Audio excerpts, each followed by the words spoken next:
Good early in the morning, guys. Dito ko ngayon sa bukid para bumisita na naman.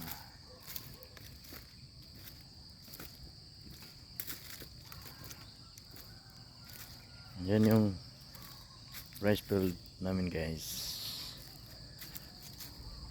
Saka ang rubber. Malapit itong taniman, guys. Saka ito dyan, guys, yung parang tangki ng ano. May tangki. Eco Farm Resort dyan, guys. Maraming naliligo dyan at saka maganda dyan sa loob, guys. Yan ang Baan Talae Eco Farm Resort. Thank you for watching, guys. God bless us all.